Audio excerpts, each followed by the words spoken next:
ഞാൻ ഈ പറയുന്ന ഹദീസ് എന്റെ പ്രിയപ്പെട്ട സഹോദരിമാരൊന്ന് ശ്രദ്ധിച്ചു കേൾക്കണേ. ബഹുമാനപ്പെട്ട അലി ഇബ്നു അബീ ത്വാലിബ് റളിയല്ലാഹു അൻഹു പറയുന്നു, ഞാനും അല്ലാഹുവിന്റെ റസൂലിന്റെ മോളായ ഫാത്തിമത്തു സഹ്റ റളിയല്ലാഹു അൻഹയും ഒരു ദിവസം അല്ലാഹുവിന്റെ റസൂലിനെ സന്ദർശിക്കാൻ ചെന്നപ്പോൾ ഫവജത്തുഹു യബ്കീ ബുകാഅൻ ശദീദാ, അല്ലാഹുവിന്റെ ഹബീബായ മുത്തു റസൂലുള്ളാഹി സ്വല്ലല്ലാഹു അലൈഹി വസല്ലം അതിശക്തമായി കരയുകയാണ്. ഞാൻ ചോദിച്ചു, ഫിദാക അബീ വ ഉമ്മി യാ റസൂലല്ലാഹ്, ഓ നബിയെ, അവിടുത്തേക്ക് എന്ത് സംഭവിച്ചു? എന്താണ് അവിടുന്ന് കരയാനുള്ള കാരണം? എന്റെ ഉമ്മയും ഉപ്പയും അങ്ങേക്ക് സമർപ്പണമാണ് നബിയെ, എന്താണ് സംഭവിച്ചതെന്ന് ചോദിച്ചപ്പോ ബഹുമാനപ്പെട്ട അഷ്റഫുൽ ഖൽഖ് മുഹമ്മദുർ റസൂലുള്ളാഹി സ്വല്ലല്ലാഹു അലൈഹി വസല്ലം തങ്ങൾ പറയുന്നു, യാ അലി, പൊന്നാരാലിയേ, ലൈലത ഉസ്രിയ ബി റഅയ്തു നിസാഅൻ മിൻ ഉമ്മത്തി യുഅദ്ദബിന ബിഅൻവാഇൽ അദാബ്. ഓ അലിയേ, ഇസ്രായിന്റെ രാത്രിയിൽ ഞാൻ ആകാശരോഹണം നടത്തിയപ്പോൾ അവിടെ എന്റെ സമുദായത്തിൽപ്പെട്ട പല സഹോദരിമാരും വ്യത്യസ്തമായ രൂപത്തിൽ ശിക്ഷകൾ അനുഭവിക്കുന്നത് ഞാൻ കണ്ടു അലിയേ. ഒരു പെണ്ണിനെ അവളുടെ മുടി കൊണ്ട് പിടിച്ച് കെട്ടിയിട്ടുണ്ട്. ആ പെണ്ണിന്റെ തലച്ചോറ് തിളച്ചു മറിയുന്നുണ്ട്. മറ്റൊരു പെണ്ണിനെ നാവ് കൊണ്ട് പിടിച്ചു കെട്ടിയിട്ടുണ്ട്.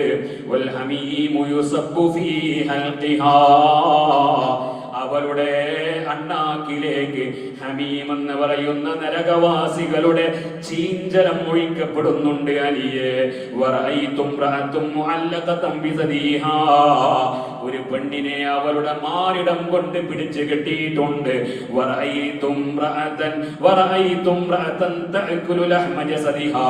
ഒരു പെണ്ണോ അവരുടെ ശരീരത്തിലുള്ള മാംസം അവൾ വലിച്ചു തിന്നുന്നുണ്ട്. അവരുടെ താഴ്ഭാഗത്ത് തീ കത്തിക്കപ്പെടുന്നുണ്ട്. ഒരു പെണ്ണിനെ അവരുടെ രണ്ട് കൈകളും കാലുകളിലേക്ക് പിടിച്ച് ബന്ധിപ്പിച്ചിട്ടുണ്ട്. അവരുടെ മേലിൽ 1000 പാമ്പുകളും തേളുകളും അവളെ ഉപദ്രവിച്ചു കൊണ്ടിരിക്കുന്നുണ്ട്.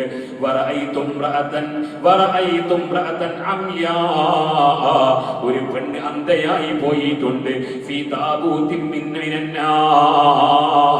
തീ കൊണ്ടുള്ള ഒരു പെട്ടിയിലാണ് അവിടെ കിടക്കുന്നത്.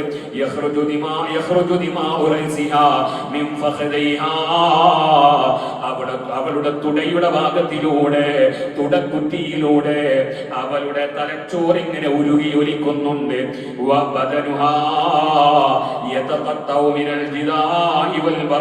അതേ, അവളുടെ ശരീരം കുഷ്ഠം കൊണ്ടും വെള്ളപ്പാണ്ട് കൊണ്ടും പിന്നി പരിഞ്ഞു പോയിട്ടുണ്ട്. ഒരു പെണ്ണിനെ അവരുടെ രണ്ട് കാലുകളെ കൊണ്ട് പിടിച്ചു കെട്ടിയിട്ടുണ്ട്.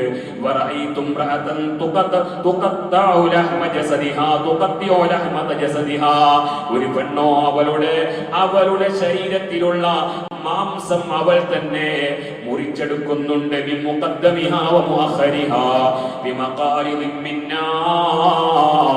തീ കൊണ്ടുള്ള കത്തികൾ ഉപയോഗിച്ച്, തീ കൊണ്ടുള്ള ആയുധങ്ങൾ ഉപയോഗിച്ച്, കത്രികകൾ ഉപയോഗിച്ച് അവളുടെ ശരീരത്തിലെ മുൻഭാഗത്തിൽ നിന്നും പിൻഭാഗത്ത് നിന്നും അവൾ തന്നെ തന്റെ മാംസങ്ങൾ മുറിച്ചെടുക്കുന്നുണ്ട്.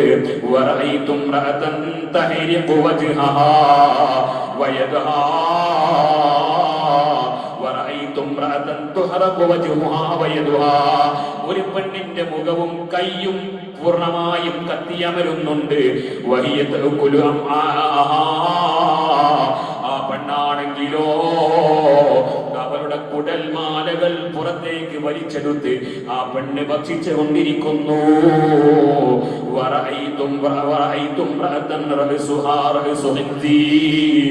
ഒരു പെണ്ണിനെ കണ്ടപ്പോൾ ആ പെണ്ണിന്റെ തല പന്നിയുടെ തലയാണ്. അവരുടെ ശരീരമോ കഴുതയുടെ ശരീരമാണ്.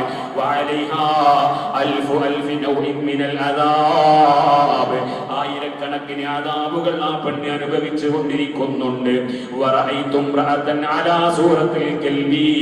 ഒരു പെണ്ണിനെ നോക്കുമ്പോൾ അവർ നായയുടെ രൂപത്തിലായി പോയിട്ടുണ്ട്. അവരുടെ പിൻദ്വാരത്തിലൂടെ തീ അകത്തേക്ക് പോകുന്നുണ്ട്.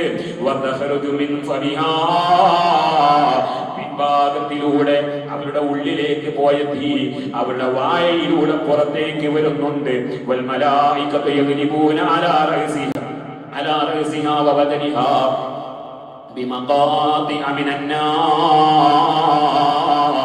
മലക്കുകൾ തീയിന്റെ ദണ്ഡുകൾ ഉപയോഗിച്ച് അവരുടെ തലയിലും ശരീരത്തിലും ആക്രമിച്ചു കൊണ്ടിരിക്കുന്നുണ്ട്. ഇങ്ങനെയുള്ള വിശേഷണങ്ങൾ അങ്ങ് പറഞ്ഞപ്പോ ബഹുമാനപ്പെട്ട ഫാത്തിമ റളിയല്ലാഹു അൻഹ ഇടപെടുകയാണ്. യാ ഹബീബി വഖുറത ഐനി, എന്റെ പൊന്നാര ഉപ്പാ,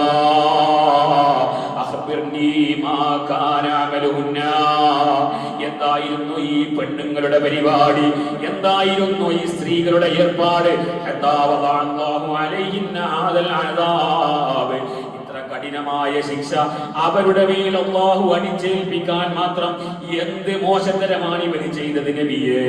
ആ സമയത്ത് അല്ലാഹുവിന്റെ ഹബീബായ മുത്തു റസൂലുള്ളാഹി സ്വല്ലല്ലാഹു അലൈഹി വസല്ലമ തങ്ങൾ പറഞ്ഞു കൊടുക്കുന്നു, യാ ബുനയ്യതി, എന്റെ പൊന്നുമോളെ, അമ്മൽ മുഅല്ലഖതു ബിശഅരിഹാ, ഒരു പെണ്ണിനെ അവരുടെ മുടി കൊണ്ട് പിടിച്ച് വലിച്ച് കെട്ടിയിട്ടുണ്ടെന്ന് പറഞ്ഞല്ലോ. ആ പെണ്ണിന്റെ സ്വഭാവം എന്താണെന്നറിയോ? ആ പെണ്ണ് ഒരിക്കലും തന്നെ അവരുടെ മുടി മറക്കാറില്ലായിരുന്നു.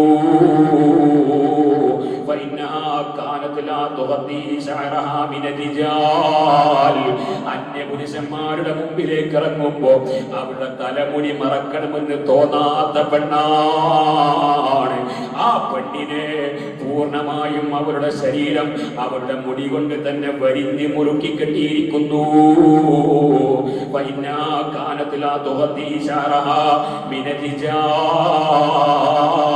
പുരുഷന്റെ മുന്നിലേക്ക് ഇറങ്ങുമ്പോ മുടി മറക്കണമെന്ന് തോന്നാത്ത തലമറക്കാത്ത പെണ്ണിനുള്ള ശിക്ഷയാണ്. അമ്മൽ മുഅല്ലഖതു ബിലിസാനിഹാ, വേറെ ഒരു പെണ്ണിനെ അവരുടെ നാവ് കൊണ്ട് പിടിച്ച് കെട്ടിയിട്ടുണ്ടെന്ന് പറഞ്ഞല്ലോ. കാനത്തു അദ്ദീ സൗജഹാ, കാനത്തു ഉദീ സൗജഹാ, അവൾ അവരുടെ ഭർത്താവിനെ നാവ് കൊണ്ട് ബുദ്ധിമുട്ടിക്കുന്നവളായിരുന്നു. അമ്മൽ മുഅല്ലഖതു ബിതദീഹാ, വേറെ ഒരു പെണ്ണിനെ അവളുടെ മാറിടം കൊണ്ട് അവളുടെ മുല കൊണ്ട് വരിഞ്ഞ് കെട്ടിയിട്ടുണ്ടെന്ന് പറഞ്ഞല്ലോ.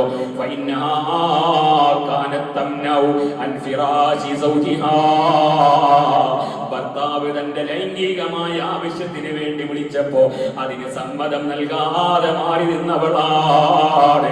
ഭർത്താവിന്റെ വിരിപ്പിലേക്ക് പോകാൻ തയ്യാറാവാത്ത പെണ്ണാണ്. അമ്മൽ മുഅല്ലഖതു ബിരിജിലിഹാ, ഒരു പെണ്ണിനെ അവളുടെ കാല് കൊണ്ട് പിടിച്ച് കെട്ടിയിട്ടുണ്ടെന്ന് പറഞ്ഞല്ലോ. ഫഇന്നഹാ കാനത് തഖറുജു മിൻ ബൈതിഹാ ബിഗൈരി ഇദ്നി സൗജിഹാ, തന്റെ ഭർത്താവിന്റെ സമ്മതമില്ലാതെ ഭർത്താവിന്റെ വീട്ടിൽ നിന്ന് ഇറങ്ങി പോകുന്ന പെണ്ണാണ്. അമ്മല്ലതീ തഅകുലു ലഹ്മ ജസദിഹാ, ഒരു പെണ്ണ് തന്റെ ശരീരത്തിലുള്ള മാംസം തന്നെ ആ പെണ്ണ് കൊത്തി വലിച്ചു തിന്നുന്നുണ്ടെന്ന് പറഞ്ഞല്ലോ. ഫഇന്നഹാ കാനത് തുസയ്യിനു ബദനഹാ ലിന്നാസ്, തന്റെ ഭർത്താവല്ലാതെ കാണൽ അനുവദനീയമായ പുരുഷന്മാരല്ലാതെ മറ്റു ഹറാമായ പുരുഷന്മാര് അന്യ പുരുഷന്മാരെ കാണാൻ വേണ്ടി അവർക്ക് വേണ്ടി അണിഞ്ഞൊരുങ്ങുന്ന പെണ്ണാണ് ഞാൻ. പുറത്തേക്ക് ഇറങ്ങുമ്പോ എന്നെ നാലാട് ശ്രദ്ധിക്കണം, എന്നിലേക്ക് നാലാട് ആകർഷിക്കണം, എല്ലാവരും എന്റെ വേഷവിധാനം ഒന്ന് ശ്രദ്ധിക്കണമെന്ന് വിചാരിച്ച് ആ രൂപത്തിൽ അണിഞ്ഞൊരുങ്ങുന്ന പെണ്ണാണ്. ആ പെണ്ണിനെ ആ പെണ്ണതാ നരകത്തിൽ കടന്ന് തന്റെ ശരീരം തന്നെ വലിച്ചു തിന്നുന്നു. അല്ലാഹുവിന്റെ ഹബീബായ മുത്തുനബി സ്വല്ലല്ലാഹു അലൈഹി വസല്ലമ തങ്ങൾ പറയുന്നു, വേറെ ഒരു പെണ്ണിനെ അവരുടെ കാലുകൾ പിടിച്ച് കയ്യിലേക്ക് ബന്ധിച്ചിട്ടുണ്ടെന്ന് പറഞ്ഞല്ലോ. അവരുടെ മേലിൽ തേളുകളും പാമ്പുകളും അതിശാധിപത്യം സ്ഥാപിച്ചിട്ടുണ്ടെന്ന് പറഞ്ഞല്ലോ. ആ പെണ്ണിന്റെ സ്വഭാവം എന്താണെന്നറിയോ? ആ പെണ്ണിന് വുളു എടുക്കാൻ മടിയാണ്, ജനാബത്തുണ്ടായാൽ കുളിക്കാൻ മടിയാണ്, ഹൈദുണ്ടായാലും കുളിക്കാൻ മടിയാണ്. നിസ്കാരം അവൾക്കൊരു വിഷയമായിരുന്നില്ല, നിസ്കാരം അവൾക്ക് പുല്ലായിരുന്നു. നിസ്കാരത്തെ വേണ്ട രൂപത്തിൽ പരിഗണിക്കാതെ മാറി നടന്ന പെണ്ണായിരുന്നു. ഒരു പെണ്ണതാ കണ്ണ് കാഴ്ചയില്ലാതെ അന്ധയായി നരകത്തിൽ കിടക്കുന്നുണ്ടെന്ന് പറഞ്ഞല്ലോ. അവൾക്ക് കുഷ്ഠരോഗവും വെള്ളപ്പാണ്ടും ബാധിച്ചിട്ട് അവളുടെ ശരീരം പൂർണ്ണമായും ഛിന്ന ഭിന്നമായി പോയി എന്ന് പറഞ്ഞല്ലോ. ആ പെണ്ണിന്റെ സ്വഭാവം എന്താണെന്നറിയോ? വ്യഭിചാരത്തിലൂടെ പ്രസവിച്ചിട്ട് അത് ഭർത്താവിന്റെ പിരടിയിൽ വെച്ച് കെട്ടിയവനാണ്, ഭർത്താവിന്റെ പിരടിയിൽ വെച്ച് കെട്ടിയ പെണ്ണാണ്. അമ്മല്ലതീ കാനത്തകരിതോ അതേ നരകത്തിലുള്ള തീയിന്റെ കത്രികകൾ ഉപയോഗിച്ച് സ്വന്തം ശരീരം വലിച്ചു മുറിക്കുന്ന പെണ്ണുണ്ടെന്ന് പറഞ്ഞല്ലോ. ആ പെണ്ണ് വല്ലാത്ത പ്രതികാര ബുദ്ധിയായിരുന്നു. ആരെന്ത് പറഞ്ഞാലും അവരോട് പ്രതികാരം ചെയ്യണം, എനിക്കിങ്ങോട്ട് എന്തെങ്കിലും ചെയ്തവരോട് പ്രതികാരം ചെയ്യണം. അങ്ങനെ പ്രതികാര ബുദ്ധിയോടുകൂടെ നടക്കുന്ന പെണ്ണാണ്. സ്ത്രീകളിൽ പലപ്പോഴും ഉള്ള ഒരു സ്വഭാവമാണ്, ഒരാൾക്കും വിട്ട് പുറത്തു കൊടുക്കാതെ എന്തെങ്കിലും ആരിൽ നിന്നെങ്കിലും പ്രയാസങ്ങൾ ഉണ്ടായാൽ അത് പൊരുത്തപ്പെട്ടു കൊടുക്കാതെ അതിന് പ്രതികാരം ചെയ്യാൻ നടക്കുന്ന പെണ്ണിന് ആ പെണ്ണതാ നരകത്തിൽ കിടന്നിട്ട് അതേ സ്വന്തം ശരീരത്തിലെ മാംസളമായ ഭാഗങ്ങൾ തീ കൊണ്ടുള്ള കത്രികയും കത്തിയും ഉപയോഗിച്ച് അവളെ പിച്ചി ചീർത്തുന്നു.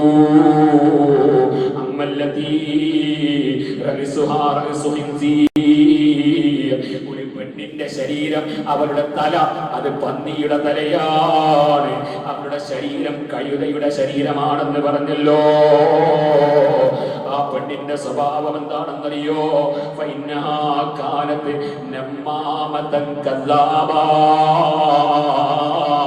നമീമത്ത് പറഞ്ഞ് ഊരു ചുറ്റുന്ന പെണ്ണാണ്. അവിടെയും ഇവിടെയും പോയി പടക്കത്തിന് തീ കൊടുക്കുന്നത് പോലെ അവിടെയും ഇവിടെയും പോയി കുടുംബത്തിൽ പ്രയാസങ്ങൾ ഉണ്ടാക്കാൻ, കൂട്ടുകാർക്കിടയിൽ പ്രയാസങ്ങൾ ഉണ്ടാക്കാൻ, അയൽവാസികൾക്കിടയിൽ പ്രശ്നങ്ങൾ ഉണ്ടാക്കാൻ വേണ്ടി നമീമത്ത് പറഞ്ഞ് നടക്കുന്ന പെണ്ണാണ്. അതിന് മേമ്പടിയായി ഉപ്പും മുളകും ചേർക്കാൻ വേണ്ടി കളവ് പറയുന്ന കദ്ദാബത്തായ പെണ്ണാണ്. ഒരു നായയുടെ രൂപത്തിൽ ഒരു പെണ്ണിനെ ഞാൻ നരകത്തിൽ കണ്ടു എന്ന് പറഞ്ഞല്ലോ. അവരുടെ പിൻഭാഗത്തിലൂടെ തീ അവരുടെ ഉള്ളിലേക്ക് പ്രവേശിക്കുന്നു, അവരുടെ വായ്ഭാഗത്തിലൂടെ അത് പുറത്തേക്ക് വരുന്നു എന്ന് പറഞ്ഞല്ലോ. ആ പെണ്ണിന്റെ സ്വഭാവം എന്താണെന്നറിയോ? അവള് പൊങ്ങച്ചം പറഞ്ഞ് നടക്കുന്ന പെണ്ണാണ്, പൊങ്ങച്ചം പറഞ്ഞ് നടക്കുന്ന പെണ്ണാണ്. തന്റെ ഭർത്താവിനെ സംബന്ധിച്ച്, ഭർത്താവിന്റെ ജോലിയെ സംബന്ധിച്ച്, മക്കളുടെ മാർക്കിനെ സംബന്ധിച്ച്, അല്ലെങ്കിൽ ഭർത്താവിന്റെ കുടുംബത്തെ സംബന്ധിച്ച് പൊങ്ങച്ചം പറഞ്ഞ് നടക്കുന്ന പെണ്ണാണ്. ഇതങ്ങ് പറഞ്ഞിട്ട് അല്ലാഹുവിന്റെ ഹബീബായ മുത്തു റസൂലുള്ളാഹി സ്വല്ലല്ലാഹു അലൈഹി വസല്ലമ തങ്ങൾ തന്റെ കരളിന്റെ കഷ്ണമായ പൊന്നുമോളെ വിളിച്ചുകൊണ്ട് പറയുന്നു, യാ ബുനയ്യ, എന്റെ പൊന്നുമോളെ, വൈലുൽ ലിംറഅത്തിൻ തഅസി സൗജഹാ, തന്റെ ഭർത്താവിനെ ധിക്കരിക്കുന്ന പെണ്ണിന് നാശമാണ് മോളെ. ഭർത്താവിനെ ധിക്കരിക്കുന്ന പെണ്ണിന് വൈരെന്ന് പറയുന്ന നരകമാണ് മോളെ. അതേ അല്ലാഹുവിന്റെ ഹബീബായ മുത്തുനബി സ്വല്ലല്ലാഹു അലൈഹി വസല്ലമ തങ്ങൾ പറയുന്നു, അതേ വതൂബാ ലിംറഅത്തിൻ റളിയ അൻഹാ സൗജുഹാ. എല്ലാവിധ മംഗളങ്ങളും എല്ലാവിധ ആശംസകളും എല്ലാവിധ സന്തോഷവും ഭർത്താവിന്റെ സന്തോഷം വാങ്ങിയ, ഭർത്താവിന്റെ നില വാങ്ങിയ, ഭർത്താവിന്റെ തൃപ്തി വാങ്ങിയ പെണ്ണിനാണ് മോളെ.